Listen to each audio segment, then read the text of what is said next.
Isikwara singayijahi size nayo kahle. Let's bring it closer, blow by blow. Number one, I'll make it clear, I'll be honest. Until now, I have not watched the SONA. The SONA, to me personally, I feel like it's a waste of time for me. I'm not misleading anyone. I want to be very honest with you, squatters. I did not watch the SONA last night and until now because I feel like I keep on indoctrinating myself with a rotten information, lies, deceiving, and I'm tired. To be honest, I'm so exhausted to listening to ANC gangsters lying to us. I did not watch it. I don't want to feed my head with a wrong information that is unhealthy for my mind and for my well-being and for my... I did not watch SONA, squatters. I'm sorry. Anyone who watched the SONA, please tell us what you think about it, and are you positive? How do you feel about it? Because to me it is worrisome. By the way, it's not what I want to talk about. I want to talk about the race issue, racism. I will not stop talking about racism because racism is now a system which has been legalized and it is weaponized against black people so that they keep us marginalized. I will explain why I'm saying this. Recently on Twitter, there is this woman who's complaining that her daughter actually, who's attending school in Centurion. Those who don't know, Centurion is in Pretoria, somewhere there in the suburbs area, Centurion. So it's a private school and her daughter is being abused by a white school girl also, the fellow learner. You see, it's a multiracial school. So this parent is a black parent and she is complaining that her daughter is being abused by a white child, the schoolmate of her daughter. And now, when she escalates this issue to the headmaster, they later find out that the school governing body member, who happens to be the mother of the white child, is actually part of, let me say, reportedly to be a member of the AfriForum. These are allegations that she is a member of AfriForum. Here's what I want to actually highlight. In these cases of racism, in these cases of a black child being abused or the other way around, I don't pick up racism in this whole issue. I see two schoolgirls who this other one happens to be bullied by the other one. I don't have a problem with that. Bullying is bullying, doesn't have color. So if we say we categorize bullying to racism, then we're going to have a serious problem. But in the meantime, because as much as black people, we are from a trauma experience of being racially excluded, and then when you are a black parent and your child gets to be abused or bullied by a child, you feel more like this has everything to do with racism. I was waiting for something tangible that I can hold on to. Actually, what did the white girl say to this other girl, the black girl? But I don't pick up racism, I pick up bullying. The concern here that I have is that we as black parents, our government, the ANC, took over in 1994. They never bothered to incorporate us into the system. They kept us isolated, but their kids, they bothered themselves to incorporate their kids into the white area environment, and they have to familiarize themselves and all of that. As soon as us as black parents, we complete our degrees, we get a job, middle class, and all of that, then we take our kids out of township schools, because you see, township schools are corrupt, the education is just a mess, and whatsoever. We take our kids to multiracial schools where they are going to attend with white kids. Some of these white kids are being taught from home that black kids are less of human. It's a fact. Some, not all. So now here's my point. When your child experiences bullying by these white kids, there's some sort of reluctancy in combating those cases. When a white child beats up a black child, the school governing body and everything, they are so reluctant to actually deal with such issues. And deliberately so, by the way. They will tell you that they will investigate, they will interview a lot of people. This is what Panyaza Lesufi has been fighting about. That is why, personally, I like Panyaza Lesufi's stand. That man is not a complete politician. He's half politician, half activist. That's Panyaza Lesufi for you. So these schools, they become reluctant when they are supposed to discipline the white kids. It's a system that has been created, that is being perpetuated, so that it keeps us. In fact, by the way, the message here is that they don't want our kids to attend school with their kids. Technically so. They don't say it, but they imply with actions. They act in a sense that you get demoralized to take your kid to white area schools. And by the way, we can't deny the fact that, yes, education in townships is a mess. That is why you see all these politicians, they take their kids to multiracial schools, but they claim to represent black people, they claim to represent poor people, but in a sense, there's two different people. There's a politician, there's an activist. These two people are completely not the same. It's like a business person, an entrepreneur, and a politician. Those are two different things. So they take their kids to those schools. Quick, from grade R. So they get used to the environment. They adjust with the environment and all of that.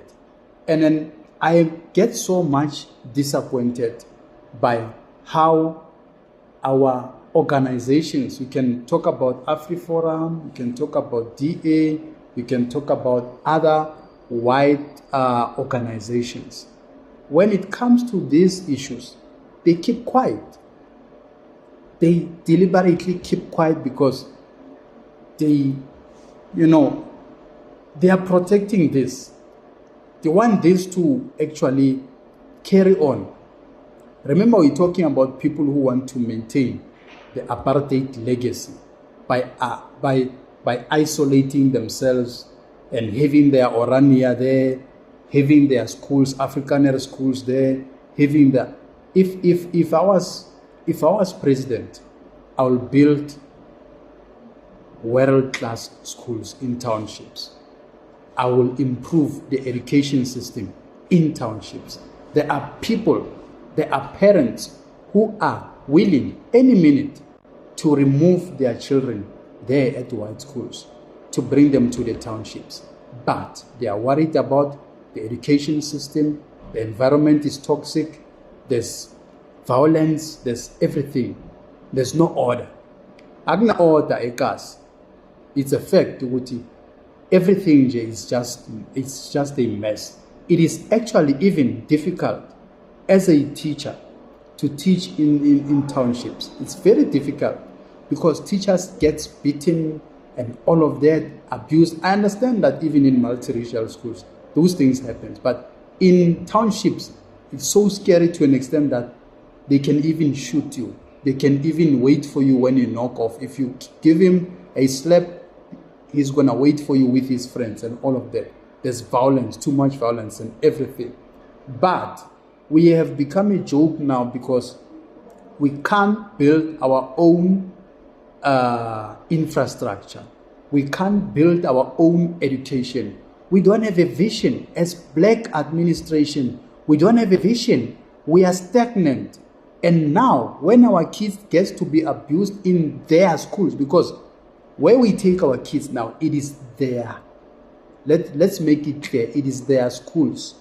They feel entitled and they feel that only their white kids should be attending those schools, not black kids. That is why the education there is very expensive, to an extent that an ordinary black person wouldn't really afford to take their kids to those schools. So we can't be dealing with case by case. Why can't we have a system that will crush this whole racism issue? The government is not serious with fighting racism. They are actually the perpetuators of racism, because they continue to keep us marginalized in squatter camps. When they are kids, the same politicians, the same government officials, the same teachers, who are even some of them are teaching in townships, they take their kids out of township to town, to suburb area. They pay a lot of money for their kids' education. What do we call this? Are we building? Do we believe in ourselves? Or are we just going to continue to be vulnerable, to have a low self-esteem? I think as black people, as leaders that are in charge of us now, they think they are leading us, but they don't have confidence that they are capable of bringing the best results. Banyazali Suvi tried to fight this in Gauteng, introduced smart boards and all of that, paperless classrooms and all of that. But who are you? In which political party? In the ANC, if you are good, you are a hard worker, you will be punished. You will always be vilified. If you are corrupt, like Malusi Gigabas, like Pule Mabis, like Zizi Kotos, you get to be promoted to the parliament. I don't understand what is wrong with us. There is a serious problem, and our education system is collapsing, is useless. And the other problem that I have, that I wanted to raise this thing. How do you, it doesn't make sense. Also, when I was at school, I never got to attend school for 12 hours. You know, these kids now, they go to school 6 o'clock, 7 o'clock, they must be there. They leave at 5 o'clock. What are they teaching them in townships? There's no internet, there's nothing. What the heck are they teaching our kids for 11, 12 hours there? As rotten as the education system is, the education system in South Africa on government school is rotten. It's the most useless education system that you will never even get a job. You can pass a matric, you can never work with that matric certificate. You will never. You don't have a skill. You don't have any specific trade or anything. You don't know agriculture. You don't know. Everything to us is introduced after matric. That's when you start to realize, there's agriculture, there's medicine, there's what, there's what. Most of these things, computer science, and all of those things, top class courses that will actually make you a better person. It doesn't. And our politicians, since they are politicians, they don't have a vision about this country. That is why I'm saying there's an activist, there's a politician. If I have to choose between the two, I'll rather choose activism, not politics. Because politics, you report to someone, you'll hear them saying it's a collective decision as comrades. It's nonsensical. because politicians are not building the society. They're actually destroying the society. So if you want us to have a fair conversation with me as a black person, and you want to talk about racism, I will tell you straight that there has never been any effort to fight racism. There's no such a thing like a rainbow nation.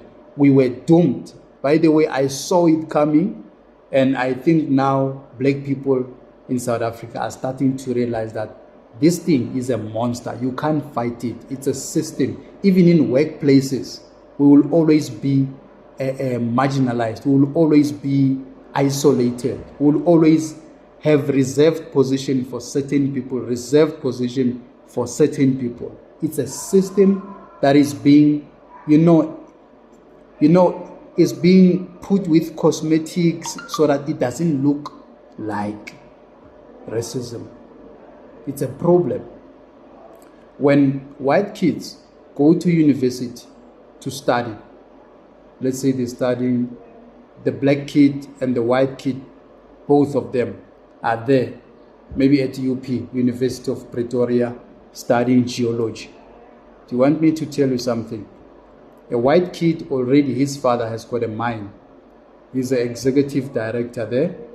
And this white kid, when it's school holidays, his dad will take him to the field there to show him how things are done and everything. When he graduates, gets his degree after 5 years, he goes straight into directorship. The black kids with that 5-year degree, distinctions, everything, even performing better than that white kid, you will be subjected to learnership. Learnership, to me,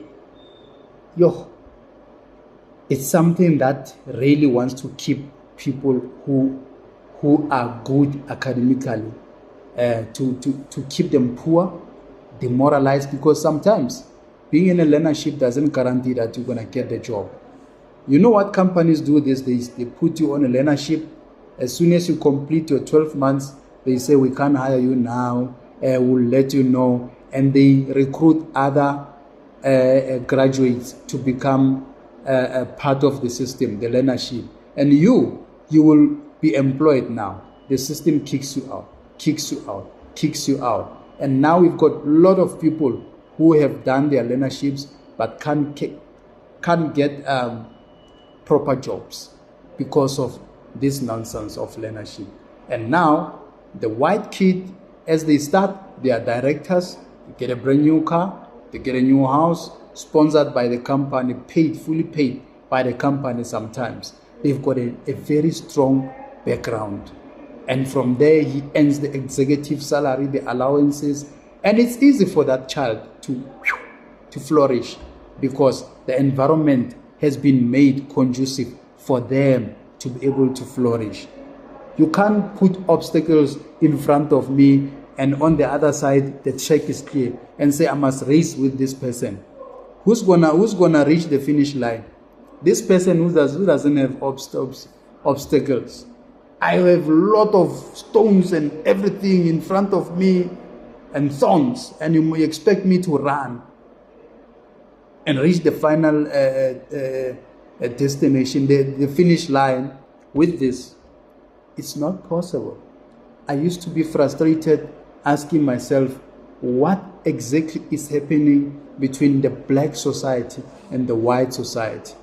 It's a systematic racism that is being perpetuated to keep black people poor. Simple as that. There's no other way to put it. And if you want to fight it, don't confront people who are perpetuating it. Let us unite. Let us unite and reconstruct and build our own things, own structures, own education system, everything, access to internet, to our kids so they can become sharp.